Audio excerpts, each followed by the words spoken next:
Okay, I've de-limbed some of these trees, and what I'm going to attempt to do is use the power saw to cut this small guy out of here.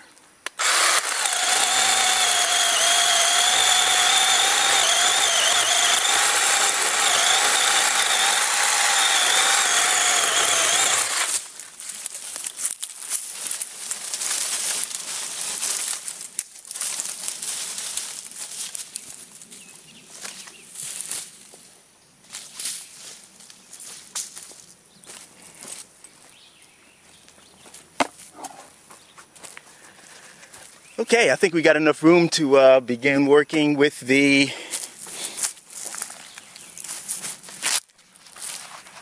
we'll try the Gerber and see how that works out. And these are 3 very similarly sized trees. So this one here, this is the one I'm going to work on. And since it's already going in this direction, I'll make it continue to go in that direction.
Uh-oh. Fail.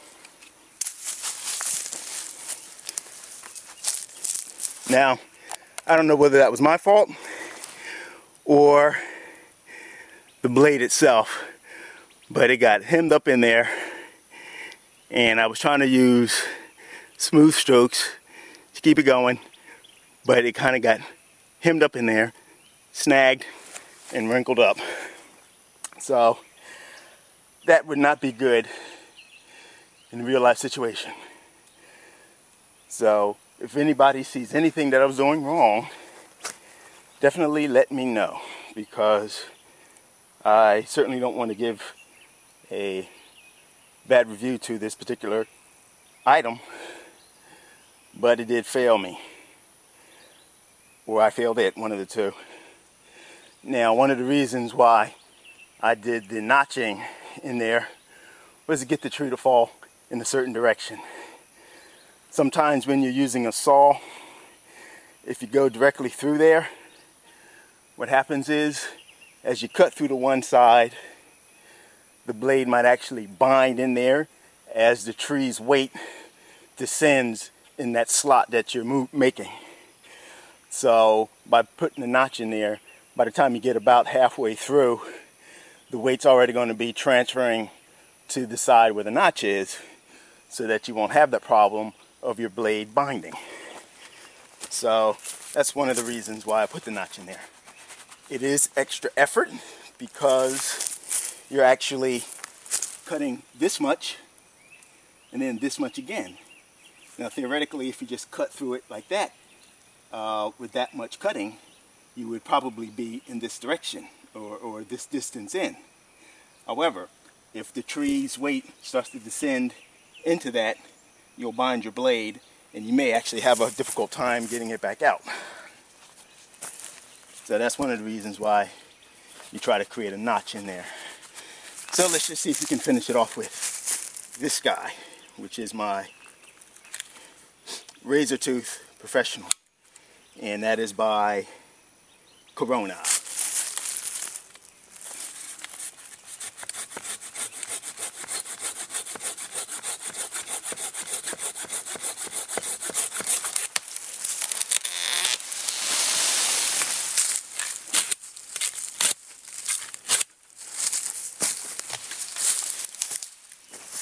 So the selector blade got, I don't know, 90% of the job done.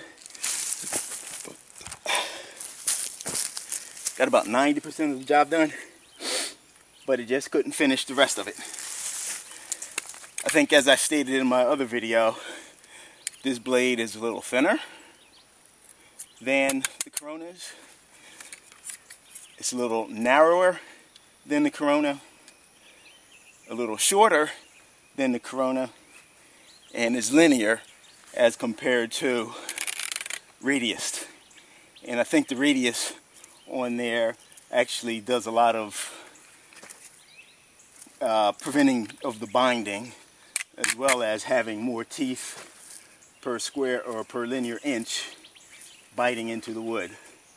So I'm not sure exactly what to say about the Gerber selector blade, except for if I had been in a real emergency situation, I would have been SOL. All right, thanks for watching.